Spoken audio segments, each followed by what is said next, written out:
আজকে কলে মেলা ইস্যু বুঝেছেন, এটা এটা নিয়ে ধরি। ওই যে কুদ্দুস বয়াতি আছে না, ওরা একটা চমৎকার গান আছে কলে, কোনটা ছেড়ে কোনটারে ধরি, শুনিছেন? শোনেন নাই? আরে এডিটর সাহেব এনে শুনে দেন না, এরপরে তো বাম্বু চলবে বরাবর, এনা সবাই এনার্জি নিয়ে নিক, তাই না? শোনেন। কোনটা ছেড়ে কোনটা ধরি, দশটা মেয়ের সাথে প্রেম করি, এইটাও ভালো এইটাও ভালো এইটাও ভালো এইটাও ভালো, কারে তুই কারে ওহন দিয়া করি, কোনটা ছেড়ে কোনটা ধরি। গানটা ক্যাঙ্কা ভালো না? এনার্জি আসিছে না? হ্যাঁ, কুদ্দুস বয়াতি কলে আমার খুব প্রিয় শিল্পী, বুঝছাও? এবার আসেন প্রথম ইস্যু। আমি গতকাল কইছিলাম না যে আগাম নির্বাচনের ইন্ডিয়ার ইস্যু, বিনা সিকরি কি বলেছিল? দেখান তো এডিটর সাহেব, আবার দেখান। The political parties of Bangladesh are saying this to Mohammed Yunus. Elections first. The reforms are to be done only by an elected government. This is business. ঠিক তার পরদিন বলল ভারতীয় সেনা প্রধান যে 5 তারিখ নাকি সারাক্ষণ সে ওয়াকার সাহেবের টাচে ছিল। হ্যাঁ, ওর মুখেই শোনেন, নিজের মুখেই শুনেন, এই যে এডিটর সাহেব শুনে দেন। I'm in touch with the chief of Bangladesh during the time of when this changeover took place. I was in constant touch with him, and even thereafter, in November 24, we had a video conference also. As far as the military cooperation is concerned, is again going up in the same way. Our officers have moved there for the NDC also. When we talk about the relationship we should talk about when there is an elected government. So as of now, the relationship is with the military is well and perfect. তাইলে ওয়াকার সাহেবের মধ্যস্থতায় যা যা হয়েছে পাওয়ার ট্রান্সফারের, তা Indian সেনাবাহিনীর সাথে আলাপ করে হয়েছে, ঠিক কিনা? এবার বুঝেছেন তো বিপ্লব কখন কেমনে কোনটি গেছে?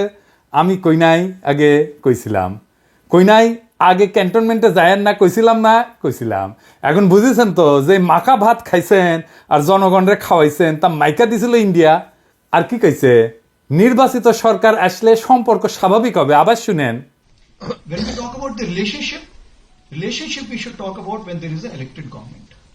তার মানে বিএনপির সাথে সেটেলমেন্ট হয়ে গেছে, বিএনপি ক্ষমতাতে আসলে তারে আর ডিস্টার্ব দেবে না, তার আগে যত পারা যায় ডিস্টার্ব দেবে, ঠিক কিনা বলেন? এবার আসেন দ্বিতীয় ইস্যু।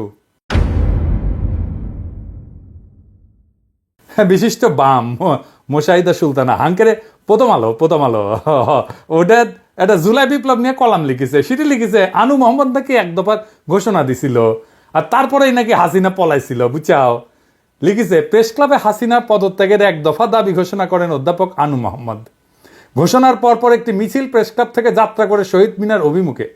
বিগত দিনগুলোর কারফিউর থমথমে পরিবেশকে পেছনে ফেলে এই মিছিলে অংশ নেয় দলমত, শ্রেণী, পেশা, বয়স নির্বিশেষে সব ধরনের মানুষ।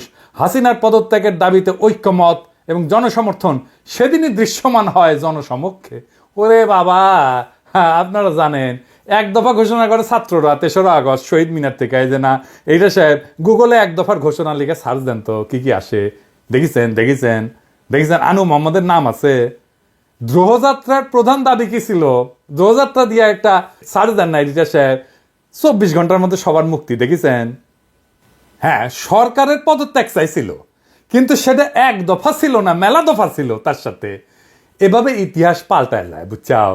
এভাবেই প্রথম আলো তার পক্ষের বয়ান তৈরি করে বামেদের লেগা, মানে রক্ত দিল সবাই আর নেতৃত্ব হয়েছে বামের। এবার আসেন চট্টগ্রামের ওসি নিজামরে ধোলাই দেওয়ার ঘটনা, বিএনপির প্রতিক্রিয়া নিয়ে একটা কথা কয়ে নি। ওসি নিজাম একজন দুর্বৃত্ত পুলিশ অফিসার ছিল। ওসি নিজাম উদ্দিনের মা খালেদা মেম্বার, সভাপতি বাংলাদেশ মহিলা আওয়ামী লীগ বড়ইতলি চকরিয়া। এই যে সিআরপি সালাউদ্দিনের পাশের ছবিটা দেখেন, আর একটা ছবি দেখেন ওসি নিজামের। দেখেছেন বন্দুক ধরে আছে কিঙ্কা করিয়া। তখন কোতোয়ালি থানার ওসি ইনভেস্টিগেশন 2014 সালে চট্টগ্রাম বিএনপি পার্টি অফিসের সামনে বিএনপি কর্মীদের বুকে ও বন্দুক ধরেছে নিজের হাতে। দেখেছেন? ওরে কিছুই করা হয়নি, ধরে থানার দেওয়া হয়েছে। টানাটানির সময় জামা ছিঁড়িছে। থানার দেওয়া হয়েছে কেন? কারণ ওই ওসি নিজাম হৃদয় তারুয়ার মামলার আসামি যে শহীদদের, কিন্তু ধরে দেওয়ার পর দেখা গেল তার নামে পুলিশ মামলা থেকে বাদ দিয়ে দিছে। দেখেছেন? বাদীকে না জানায় মামলা থেকে নাম বাদ দেওয়া যায় না, বাদীকে জানানোই হয় নাই। এই মামলার তদন্তকারী কর্মকর্তাকে আমি জানবার চাই, আমারে নাম দিবেন, ওর তদন্ত আমি আর আন্দাই দিমু। এই নিজামরে ধরিছে শহীদুল ইসলাম শহীদ নামে স্বেচ্ছাসেবক দলের নেতা এক বীর যুবক, আমার স্যালুট তারে দল থেকে বহিষ্কার করে দিছে। কেন? দুইটা কারণে। দুর্নীতির দায় সাজাপ্রাপ্ত মীর নাসিরের ছেলে মীর হেলাল ছেলেটার বিরুদ্ধে অবস্থান নিছে। দেখেন নেতা তারেক রহমান সাহেবের বক্তৃতা দেন এত পরিষ্কার ভাবে বোঝানোর পরে যারা না বুঝের ভান করার তারা দায় দায়িত্ব তো দল তুলো কিলে দুষ্ট গুরুত্ব শূন্য গোয়াল বোধ বেটার। আর পুলিশ অ্যাসোসিয়েশন বিবৃতি দিছে এই খুনি নিজামের জন্য ওদের মনে নাকি গভীর সমবেদনা তৈরি হয়েছে। হারাম জাদা, হাজারের উপরে ছাত্র জনতারে পাখির মতো গুলি করে মাইরা ফেলাইছো, 25,000 ছাত্র জনতাকে চিরজীবনের জন্য পঙ্গু করে দিছো। ঠোলার আচ্ছা ঠোলা তোর হৃদয় আছে মাদার। ওই শহীদুল কি বলতেছে শোনেন, যে আমার ছেলে দেখতে দেশ নাই। শোনান এডিটর সাহেব। আমি আমার বাচ্চা দেখতে পারি নাই, আমি আমার বাচ্চার মুখ দেখতে পারি নাই। এ হচ্ছে হোসেন আদম, সাদত ভাইকে যে লাঞ্ছিত করেছিল, আমাদেরকে লাঞ্ছিত করেছিল। জামাতের নেতাকে ধরে শিশু সন্ত্রাসী বলে চালান দিছে 3-3 বার। তার দোকান লুটপাট করিছে, বউ বাচ্চা গেছে দেখা করতে, বাচ্চার 104 ডিগ্রি জ্বর আসছিল, দেখা করতে দেন, সারা রাত ওই বাচ্চাটারে বসায় রাখিছে। আলিয়া মাদ্রাসা ক্লাস 8-এর ছাত্রদের ধরে নিয়ে গেছে, পরীক্ষা দিছে বাচ্চাটা জেল থেকে। এখন ঠোলা অ্যাসোসিয়েশনে হৃদয় বাইরে হয়েছে শালা, 14 জেনারেশনের জাউরা শালা। বিএনপি ভাবিছে ঠোলা দিয়ে ইলেকশন করাবি, তাই পুলিশের থাকতে গেছে বিএনপি। এখন এই শহীদুল ইসলামকে নিজাম সাইজ করবি। এই নিজাম, শহীদুলের যদি কিছু হলে না তো ঠ্যাং কেটে ভেজে খামু কলে আমি। শহীদুল, তুমি ছাত্রদের নাগরিক কমিটিতে জয়েন দাও, তুমি উটি নেতা হবা। তোমার বীরত্বরে স্যালুট আমার। নাগরিক কমিটি করছি, যেটি ইনকা স্পিরিটেড বিএনপির তৃণমূল কর্মীর সাথে বেইনসাফি করবে বিএনপি না তারই নিয়ে নিবা। ওই যে ইসকনের নামে মামলা করেছিল না যে বিএনপি নেতা, তাকে নিয়ে নাও। ওই চট্টগ্রামে হিরোইক ইমেজ তৈরি করতে পারবি। এবার আসেন মিজানুর রহমান আজাহারির তাফসির মাহফিলে গ্যাঞ্জাম নিয়ে কথা বলি। সিলেটে যেভাবে মিজানুর রহমান আজাহারির ওয়াজের শেষে হট্টগোল করে বন্ধ করে দেওয়া হয়েছে, তাতে আমি হতবাক এবং ক্ষুব্ধ। শুনেন তার কথা, শুনেন শেষ দিকের কথা। এই জায়গাটাতে এরকম কেন হইলো? শুরুতে তো এটা ছিল না। এখন আইন শৃঙ্খলা বাহিনী তোমাদের সাথে লাঠি চার্জ করবে, ধাক্কাধাক্কি করবে, তোমরা আমার সাথে এটা হবে এরকম? তোমরা তো ব্যথা পাবা তো। বসো না, সবাই বসতে পারলে তোমাদের কি? বসো। এটা আমি এখন পরিকল্পিত কিছু হতে পারে এই ধারণাও করতে হবে আমাদের। লক্ষ লক্ষ মানুষ বসে আছে, তোমরা একটু শান্ত হবে না? হ্যাঁ, বসো। আর 2 মিনিট একটু কোঅপারেট করো। 2 মিনিট একটু কোঅপারেট করো। জি পুলিশ ভাইরা, হ্যাঁ আস্তে জি বসে যাবে। হ্যাঁ ঠিক আছে, 2 মিনিট। এই বিভাগে আমার আর আসা হবে না, আমি একবারই তো আসলাম। সো যা বলার তো আমি এখনই বলতে হবে, এমন না যে আমি আবার সুনামগঞ্জে আসবো, হবিগঞ্জে আসবো। খুবই গুরুত্বপূর্ণ কয়েকটা কথা আমি রাখবো তোমাদের সামনে। বসো, শেষ করে দিব। এই তো আর 10 মিনিট সময় আছে আমার হাতে। বসো। মাশাআল্লাহ, এই ঠিক আছে। আমি কলে এখানে এক বিশাল ষড়যন্ত্রের গন্ধ পাইতেছি। ঘটনা ছোট, রাজনৈতিক গুরুত্ব অপরিসীম। আজারি সাহেব নিজেই কইছে যে সামান্য জায়গায় একটা অল্প কিছু লোক এই কাজটা করেছে। শুনেন, পুরো লক্ষ লক্ষ মানুষ, আমি তো দেখতে পাচ্ছি কত লক্ষ লোক হয়েছে। একটা জায়গায় কোনো সমস্যা নাই, এখানে কয়েকশো ছেলে পেলে এই ধাক্কাধাক্কি। না নিজে শুনতে পারতেছো, না অন্যকে শুনতে দিচ্ছ, না আমাকে বলতে দিচ্ছ। কি করতেছো তোমরা? এগুলো কি করতেছো? আমি আজকে just as a gesture of goodwill, আমি নামটা কইলাম না কে করিছে, কয়া দেবো কিন্তু কে করিছে। এইটা এই হট্টগোল হয়ে কেন সুষ্ঠুভাবে শেষ করতে পারলেন না তাফসির মাহফিল আজারি সাহেব? কারণ বিএনপি নেতারা প্রকাশ্যে বলিছে মাহফিলে আজারি সাহেব হেস্তনেস্ত শিকার হবে, এটা কইছে বিএনপি নেতা। সত্যি কথা, আমি ব্যানে করছি না। এই যে শুনেন, রহমান আজারি বক্তব্য রাখে বিএনপির বিপক্ষে, এত সাহস সে কোথায় পায়? আপনি এই জামাতের পক্ষে কথা বন্ধ করেন, নাহলে দেশের মানুষ যেভাবে আপনার এই যে মাহফিল করে, মাহফিলে কিন্তু আপনি আস্তে আস্তে শিকার হবেন এই মুসল্লিদের কারণে। কারণ এই মুসল্লি কিন্তু বিএনপিকে পছন্দ করে, এই মুসল্লি কিন্তু অন্য সংগঠনকে পছন্দ করে। কিন্তু আল্লাহর নামে স্লোগান দিয়ে, ধর্মের কথা বলে, মাথায় টুপি লাগিয়ে, পাঞ্জাবি পরে বিএনপিকে বকবেন না আপনি, তাহলে কিন্তু আস্তে শিকার হবেন। আবার যে কোনো মুহূর্তে কিন্তু আপনি দেশান্তর হতে পারেন। ঠিক তার পরদিন এই ঘটনা ঘটলো।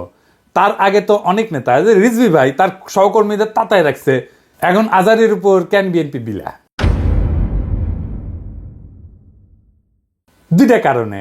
এক, বিএনপির তো জমায়েত করতে টাকা খরচা হয়, এমন কোনো বক্তা নাই যার বক্তৃতা শোনার জন্য লাখে লাখে মানুষ যাবে। খালেদা জিয়া বা তারেক রহমান আসলে যাইতে পারে, কিন্তু দেশে আছে এমন কোন নেতার বক্তব্য শুনতে এখন আর যাবে না লাখে লাখে লোক। আর আজহারীর বক্তব্য শোনার জন্য স্মরণকালের সর্ববৃহৎ সভা হচ্ছে, যেটি যাচ্ছে সেটি হচ্ছে। এটা গা টাটাইতেছে বিএনপির। জনসমাগম মানে ক্ষমতা, বুঝছাও? আমাদের ভিডিওর ভিউ গেলে ক্ষমতা, আমাদের পোস্টের লাইক শেয়ার ক্ষমতা, এই ক্ষমতাকে বিএনপি চ্যালেঞ্জ মনে করছে। আর 2 নাম্বার, ইন্ডিয়ার ডরায় জনপ্রিয় ইসলামী বক্তারে, এই জন্যই তারা চড়াও হয়েছিল মৌলানা দেলাওয়ার হোসেন সাইদের উপরে। আজহারী সাহেব ইভেন বিগার থ্রেট তাদের জন্য, বড় ভয়, কারণ সংঘবদ্ধ মুসলমানে তাদের ভয়। আজহারী জামাত করে না, তার বয়স কম, তারা যুদ্ধাপরাধী বানাইতে পারবে না, চমৎকার কথা বলে, আধুনিক মননশীল, অপূর্ব সুন্দর গলা আর চেহারা, মাশাআল্লাহ, ইংরেজি বলতে পারে ভালো। এইরকম একজন দায়ীকে কোনোভাবে টলারেট করবে ইন্ডিয়া? করবে না। এক বেকুব তার মাথার দাম ধার্য করেছে, শুনেছেন? শুনেন।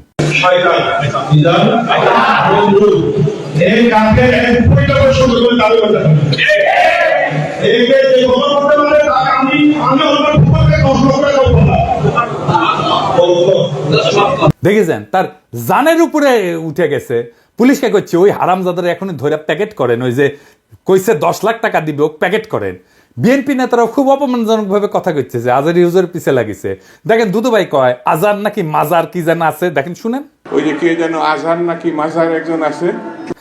দুদু ভাই, আপনারা যে বিএনপির দুদু বলে এটা জানেন? হ্যাঁ, দুদু দুদু, বুকের দুদু, বুকের দুদু নাম বিকৃত করেন কে? বেদবি কুটি থেকে শিখেছেন। আপনার কর্মী আপনার কথা না শুনে আজহারী হুজুরের কথা শুনবি? এটা জানেন না তো? কর্মীর সাথে তো যোগাযোগ নাই, জিজ্ঞেস করে দেখেন।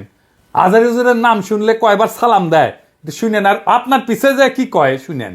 নিজেরা বেশি হারকুলিস ভাবেন না, বুঝছেন? উগলের দিন বাগে খেয়েছে। আওয়ামী লীগ আমলে ওয়াজে আইসা আওয়ামী লীগ নেতারা চড়াও হইতো না, দেখেছেন না? চড়াও হইতো না। এখন বিএনপি নেতারা চড়াও হচ্ছে। এই যে দেখেন, এটা আমার শহরে বগুড়ায় মৌলানা বজরুল রশিদ মিয়া, আমি কলে খুব পছন্দ করি, খুব চমৎকার একজন আলেম, কলে খুব সুন্দর ওয়াজ করেন, উনার উপরে চড়াও হয়েছে। মিজাজ খারাপ হয়ে গেছে দেখে। আর চড়াও হয়েছে কে? আওয়ামী লীগের পান্ডা মোহনের ভাই বিএনপি নেতা বাদশা। 2 ভাই 2 দল করে, এক ভাই আওয়ামী লীগ, এক ভাই বিএনপি।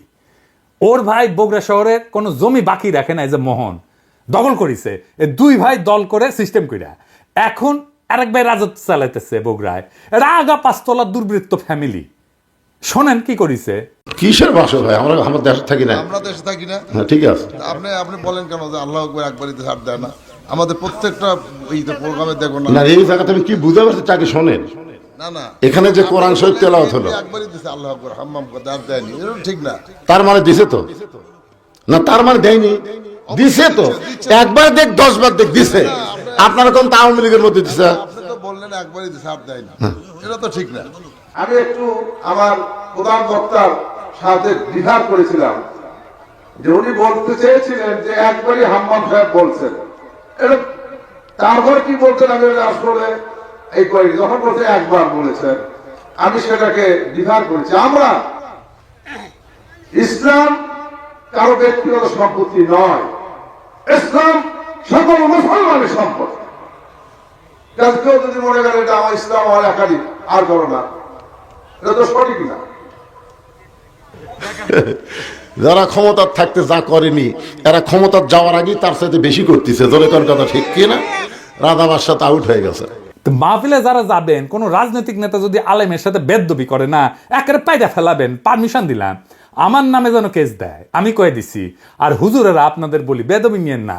আপনারা কোন আক্কেলে এই সমস্ত রাজনৈতিক দুর্বৃত্তদের ওয়াজের মঞ্চে আপনাদের পাশে বসতে দেন? ওদের সে যোগ্যতা আছে আপনার পাশে বসার? পাবলিকে তো আপনার ওয়াজ শুনবার এসেছেন নাকি? ওই গুলো ক্ষমা দেখবার আসছে, তা তো আসে নাই। আমি দুঃখিত, মুখ খারাপ করলাম, হুজুর বেয়াদবি মাফ করে দিয়েন, কিন্তু এ তো মেজাজ খারাপ হয়ে যায়। তো আপনি কেন ওগ্রে পাশে বসান কেন? আপনার ওয়াজে জমায়েতের ফুটেজ খাবার আসে, ওই হারামজাদা নিজেরা দেখলে তো পাবলিক আসবে না, কথাও কবে পারে না। আপনার ওয়াজের জমায়েতের ফুটেজ খাবার আসে, এটি এসে সে দেখায় যে আমি মেলা বড় নেতা। এগুলোর পাত্তা দিবেন না, দাবরানি দিবেন, সাইজ হয়ে যাবে। ওয়াজের দিন তারিখ যেদিন ফাইনাল করবেন, ওই সময় কয়ে নেবেন মঞ্চে, যেন কোনো রাজনৈতিক নেতা না উঠে। এই হারামজাদাগুলো সেকুলার সাজে কয় যে ধর্মকে রাজনৈতিক উদ্দেশ্যে ব্যবহার করা যায়। তুই উঠিস কেন ওয়াজের ইয়েতে? তুই রাজনীতি করিস তো, তুই ধর্মকে ব্যবহার করিস কেন তাইলে? তুই উঠিস কেন ওয়াজের স্টেজে, মঞ্চে? কোন রাজনৈতিক নেতাদের বক্তব্য দিতে দেওয়া যাবে না। ওরা কয় না নির্বাচনে আসেন, রাজনীতিতে আসেন, কয় না। হ্যাঁ, এই যে দুদুভাই কইছে, এই যে শুনেন, ভাইরে রাজনীতি করবেন স্বনামে আসে, আড়াই লাখ লাগে রাজনীতি করে। এবার কইবেন তুই এটা ওয়াজ কর, নিজে নিজে কর, দেখি দেখি হাউ মেনি প্যাডিতে হাউ মেনি রাইস, পারিস নাকি দেখি। আগামীর বাংলাদেশে রাজনৈতিক দুর্বৃত্তদের ঠাঁই নাই। হাজারো ছাত্র জনতা এমনি এমনি তাদের জীবন দেয় নাই। আমরা নতুন রাজনীতি চাই, আমরা নতুন কণ্ঠস্বর চাই, আমরা ফ্রেশ জিনিস চাই, সেকেন্ড হ্যান্ড মাল না। ইনকিলাব জিন্দাবাদ।